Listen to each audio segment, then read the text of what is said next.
Canon EOS R6 Mark II Review. The Canon EOS R6 II is a full-frame camera tailored for novice photographers and videographers, with a 24MP resolution. It carries the same external design as its predecessor but comes with added functions meant to enhance the stills and video shooting processes while offering an improved user experience. The R6 II has a headline new feature of a 24.2MP full-frame sensor, up from 20MP in the previous model. This isn't a huge increase, but it does give the R6 II resolution that is similar to some popular enthusiast cameras. As expected for an EOS camera, Canon was responsible for designing and manufacturing the new sensor. Even though it is the same size and resolution as the existing R3 top-of-the-line model sensor, it is neither BSI nor stacked.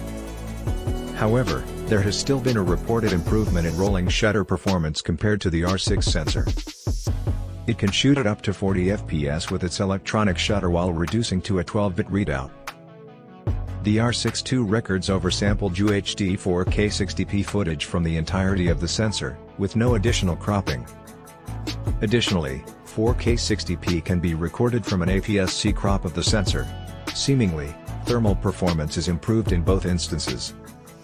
According to Canon, you can capture 4K 60p for up to 40 minutes when using full sensor width and 50 minutes in APS-C mode. For slower frame rates like 4K 30p or 4K 24p, there are no restrictions on how long you can record. The Canon R6 II offers an improvement in terms of high frame rate performance, allowing up to 1080p compared to the previous R6's 1080p. Canon declares that you should be able to shoot for extended periods with no heat problems before turning off the device. That's a lot of slow-motion recordings. The DP Review TV team did an informal test recording full sensor 4K 60p using a pre-production unit and very easily recorded a session of over 1 hour at room temperature without incident. In summary, this camera is not likely to overheat unless you need to record lengthy clips like interviews in 4K 60p. When paired with an appropriate Atomos recorder, the R6 II also enables a ProRes RAW video operation. This involves 6K RAW video working with the full sensor width or 3.7K RAW movie employing a Super 35 crop.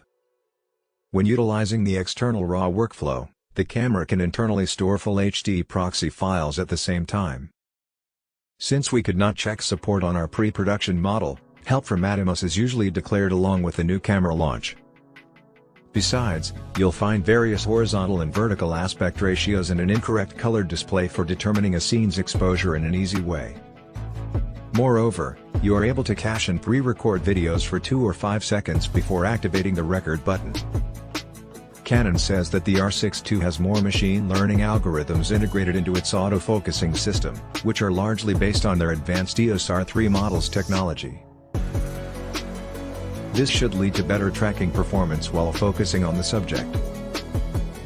The R6 II features special subject tracking modes beyond the people and animal options that are present on the R6. These include a vehicle option optimized for cars, motorcycles, aircraft, and trains. Additionally, animal tracking now recognizes horses and zebras both by their eyes and heads. Familiarity should come quickly to existing EOS users of the Canon EOS R6 II. The top has 3 main dials which include one near the shutter button for The body, control layout, and curves of the R6 II are all very similar to their predecessors. It has almost the same grip, buttons, and dimensions, and even works with. Although there are only a few notable physical differences between the R6 and R6 II, they are significant. The most noticeable difference is that the on-off switch, which used to be situated on the left side of the camera, has been transferred to the right side. In its place, the old power switch was replaced with a stills video switch located on the left shoulder that resembles a lot of its predecessor. The R6 II makes use of the LPE6NH battery, which is also used in many other EOS cameras. Thanks to its improved battery life, the R6 II can last. Much like what you'd expect, the EOS R6 II has improvements that make it more complete than its predecessor, the original. Whereas the R6 had good qualities, the R6 II makes it stand out even more and could attract a broader range of users. The Canon R6 II may be the epitome of a Swiss Army knife camera, as it is not specialized in any one area but has the capability to do many things well. Its development was made easier due to Canon's substantial experience with mirrorless EOS technology, allowing them to create a sturdy and well-endowed mid-level camera.